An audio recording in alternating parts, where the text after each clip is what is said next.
Good evening students. तो आप सभी कैसे हैं? आशा करते हैं आप सभी अच्छे होंगे और अपने अपने तैयारी में लगे होंगे। तो जैसा कि हम लोगों का जो इंग्लिश का जो सीरीज चल रहा था उसमें हम लोग एक कदम आगे बढ़ते हुए आज एन इपिटाफ की समरी देखेंगे। इससे पहले हम लोगों ने ऑटो एटमन को पढ़ा था, उसके बाद आए हैं हम लोग एन इपिटाफ पर। इससे पहले अगर हमारे चैनल पे आप नए हैं तो इसको सब्सक्राइब कर ले, क्योंकि समय समय पर आपको 12th की जो इंग्लिश है और 10th का जो मैथ है इसके विषय में आपको जानकारी मिलती रहती है। तो आइए शुरू करते हैं एन इपिटाफ, जिसके राइटर का नाम है वाल्टर डिलामेयर। एन इपिटाफ का मतलब क्या होता है सबसे पहले ये जान लीजिए। इसको हमने अच्छे से डिफाइन कर दिया क्लास में। एन इपिटाफ का मतलब होता है समाधि, समाधि लेख।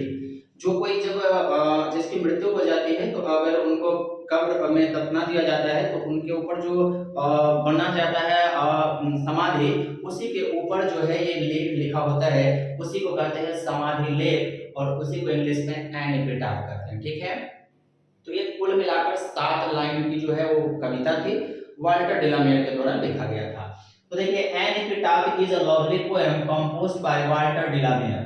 एन एपिटाफ जो है एक बहुत ही सुंदर कविता है जो वाल्टर डिलामेयर के द्वारा उसकी रचना की गई है। ठीक है, ही वॉज बोर्न इन 1873। इनका जो जन्म हुआ था वो 1873 में एंड डाइड इन 1956, और इनका जो मृत्यु है वो हुआ था 1956 में। ठीक है, queen Elizabeth second honoured him, queen Elizabeth second honoured him with the order of merit in 1953।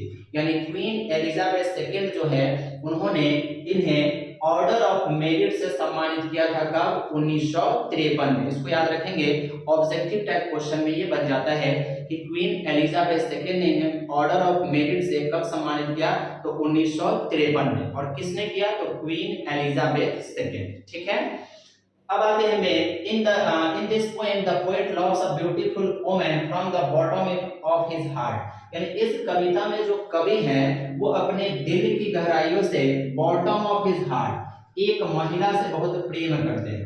ठीक है, इस कविता में जो कवि होते हैं वाल्टर डिलामेयर, एक पश्चिम देश की महिला होती है जिसको अपने दिल की गहराइयों से खूब ज्यादा प्रेम करते हैं। ठीक है, but the woman is very proud of her beauty and so no interest in the poet. लेकिन वह जो महिला है उसे अपनी सुंदरता पर ज्यादा अभिमान होता है, ज्यादा उसको प्राउड कह सकते हैं, घमंड होता है, और वह कवि में कोई रुचि नहीं दिखाते हैं। ये जो कवि है वो अपने प्यार का इजहार करते हैं, लेकिन वो जो महिला होती है उसे अपनी सुंदरता का खूब ज्यादा अभिमान होता है और वह उनके प्यार को ठुकरा देती है। ठीक है, द पोएट सेज, तब कवि कहते हैं, दैट ब्यूटी इज टेम्पररी, कि जो आपकी सुंदरता है वो अस्थायी है। टेम्पररी का मतलब होता है अस्थायी।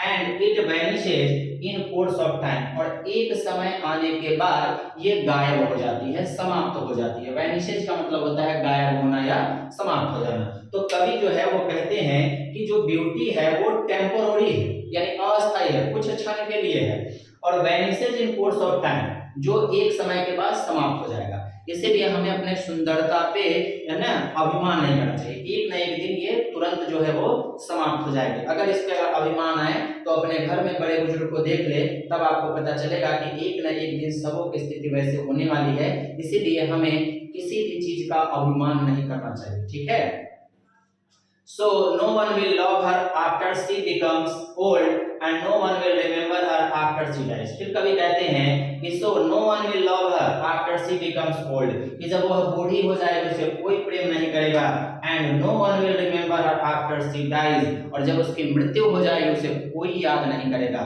यानी कि आपकी सुंदरता से आपकी पहचान नहीं होती है, आपके काम से आपकी पहचान होती है।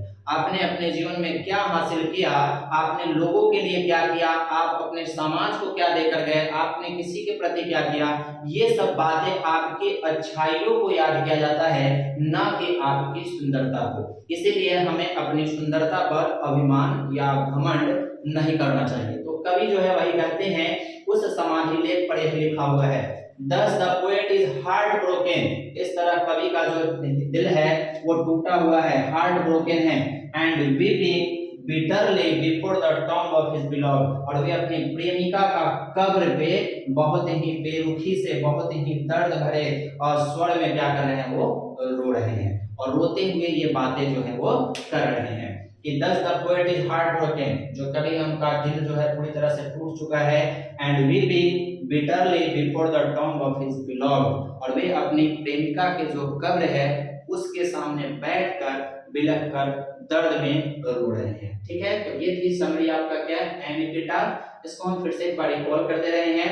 N epitaph is a lovely poem composed by Walter de la Mare. He was born in 1873 and died in 1956.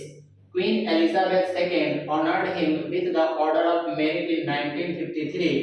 In this poem, the poet loves a beautiful woman from the bottom of his heart, but the woman is very proud of her beauty and shows no interest in the poet. The poet says that beauty is temporary and it vanishes in course of time. So no one will love her after she becomes old, and no one will remember her after she dies. Thus the poet is heartbroken and weeping bitterly before the tomb of his beloved. ठीक है, तो इसीलिए समय रहते किसी की बातों को समझ लेना चाहिए, समय बीतने के बाद पछताने के अलावा और कोई चीज नहीं रहता है। ठीक है, तो ये थी एपिटाफ की समरी।